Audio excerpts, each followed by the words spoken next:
السلام عليكم، عاملين ايه؟ زي ما انتم شايفين كده العربية عطلت. هي الصراحة يعني العربية دي اللي متابع الفلوجز هيعرف انها عطلت اكتر ما اشتغلت في حياتي، فالحمد لله. من يومين كده كنت بودي الاولاد مدرسة العربي، ومرة واحدة عطلت مني وسوحتني، فبقالي كام يوم متسوح. النهاردة بقى قلت بما ان عندي شوية وقت فاضي اجيبها تتصلح، يعني ان شاء الله يا رب بس تصلح وتستمر على حالها كويس ان شاء الله.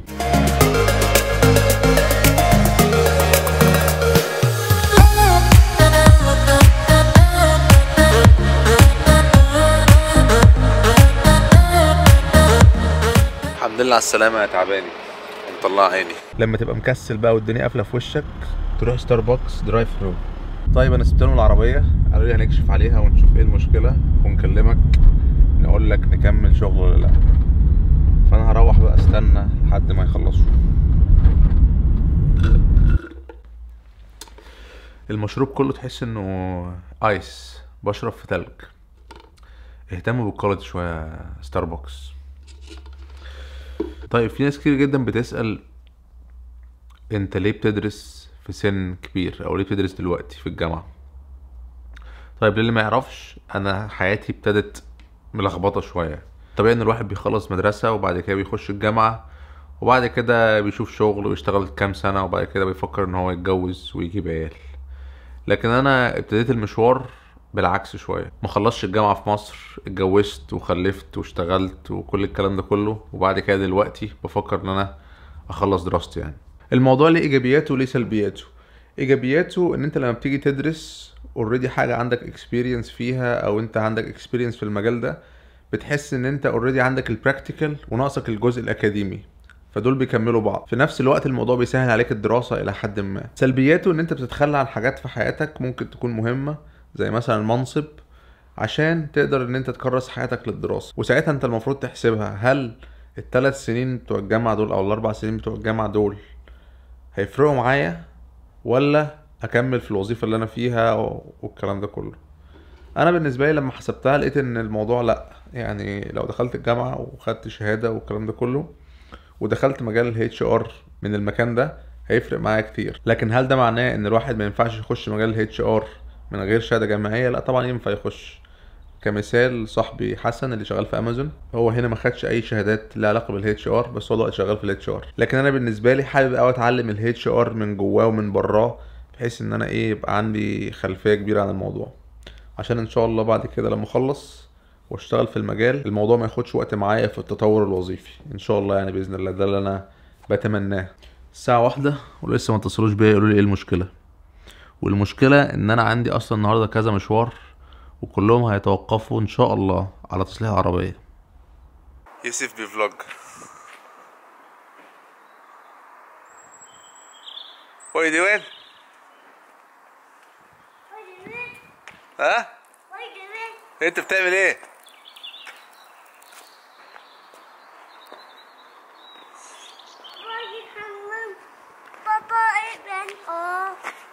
It's okay, it's working. It's filming now. No, don't touch it.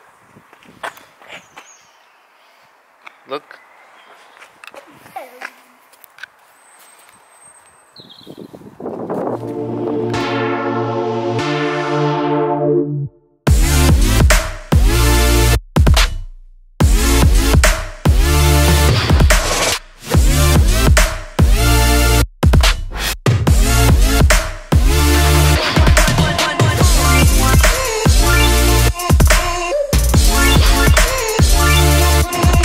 طيب بما ان موضوع العربيه ده شكله ياخد وقت، فانا هحاول انجز حاجات على قد ما اقدر.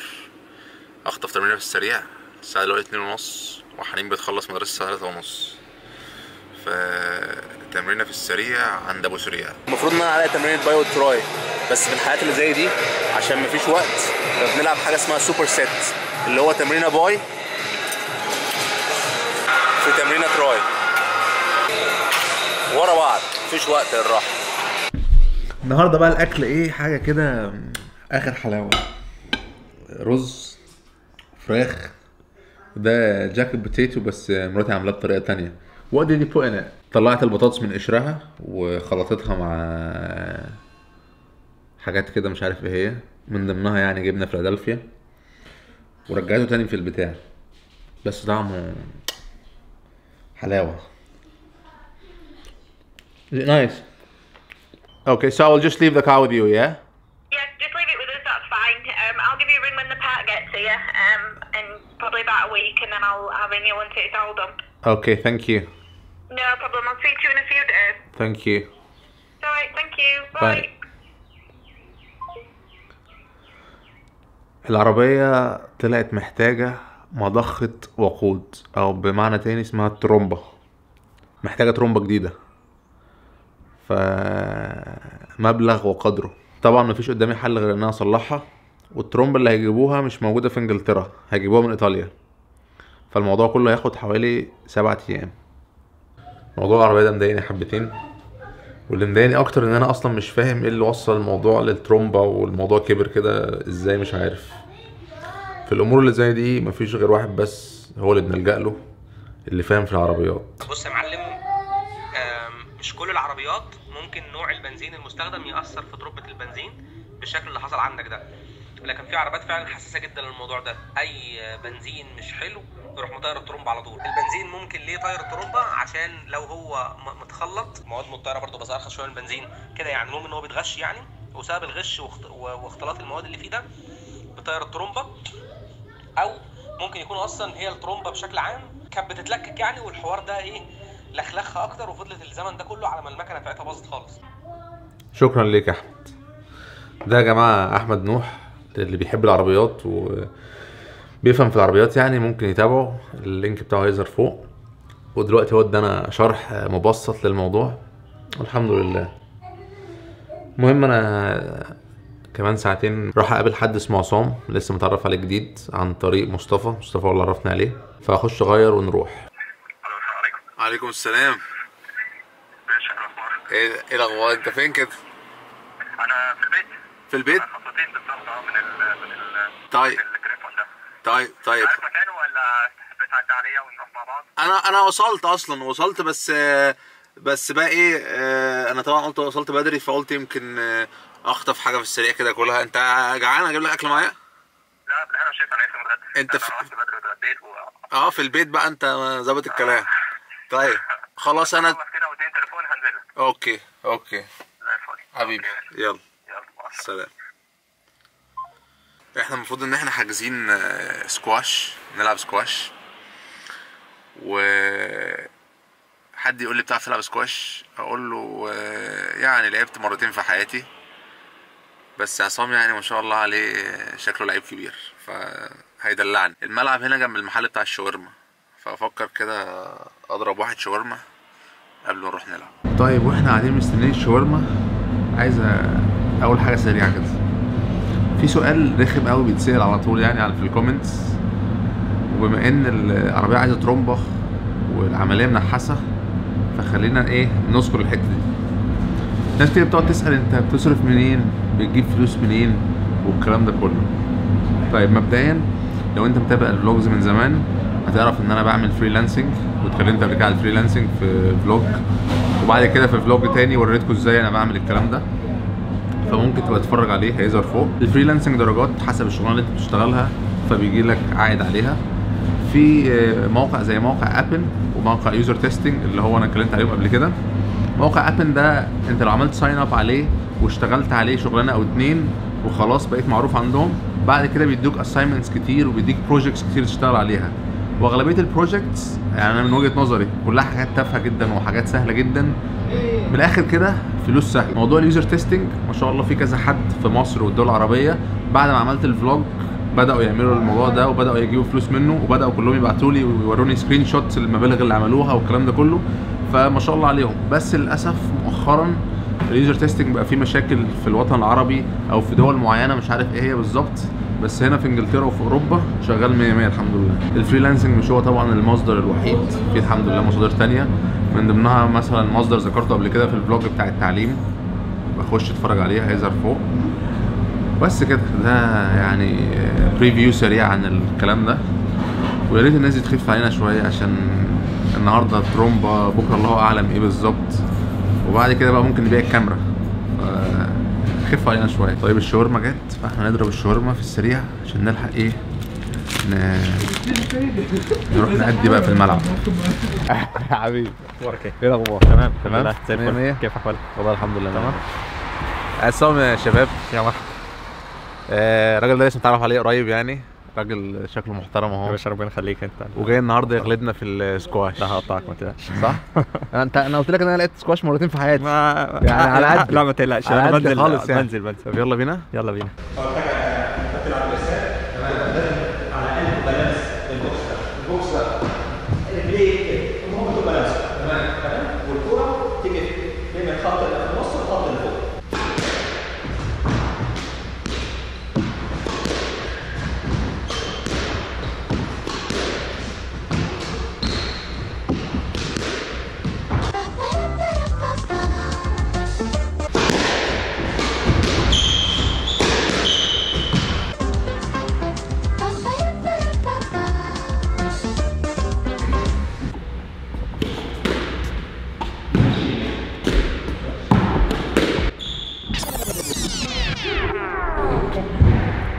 ومن هنا احب اوجه رساله لمحمود اخويا، لان هو اللي خدني معاه العب سكواش. اللي احنا كنا بنلعبه ده يا محمود مش سكواش، ده كان بينج بونج وتنس، يعني ميكس بحاجات كده كتيره، لكن بس كده. طب احنا خلصنا الحمد لله. صراحه قطعني. لا قطعني يعني كل يوم بقى على كده اتعود بقى عشان اجي لك. انا عايز مستواي محتاج تتدرب، يرفع شويه. محتاج تتدرب عشان اللياقه ضايعه خالص. اما تشوف الفيديو بقى هتعرفوا يعني التقطيع كان شكله ازاي. لا احنا نسيب السكواش، ما نلعبش سكواش خالص تاني بقى. نلعب بقى. مثلا بينج، نلعب بلياردو. طب نشوف بينج. بلياردو حلو. هتقطعني برضه. شطرنج. لا ماليش في البارديو، بس الشطرنج ممكن يعني ممكن، بس خلينا في البنج. بينج ممكن بينج، لو ما ينفعش نشوف حاجه ثانيه. خلاص زي الفل. لان السكواش يعني مفيش، الفتنس مش موجود خلاص، راح مشوار. ف كانت النهارده ماتش جميل يعني. يلا بينا. يلا.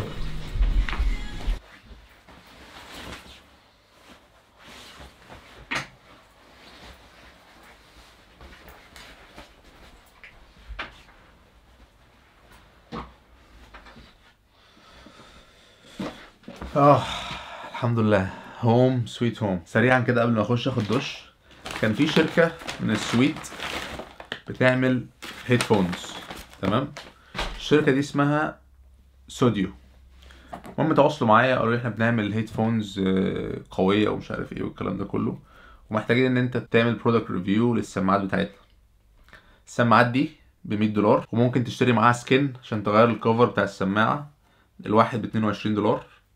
فالسماعات دي الى حد كبير غاليه، فما اعتقدش ان كل الناس هتبقى مهتميه بالسماعات دي. السماعات دي اعتقد للناس اللي هي بتحب المزيكا او بتحب تسمع حاجه بكواليتي كويسه، او الناس اللي بتعمل مزيكا وبتبقى عايزه تستخدم هيدفونز كويس، او الناس اللي بتسجل وبتعمل ريكوردنج والكلام ده، فبتبقى محتاجه سماعه تسمع فيها كواليتي كويس. تعالوا نفتحها ونشوف ايه خيالها.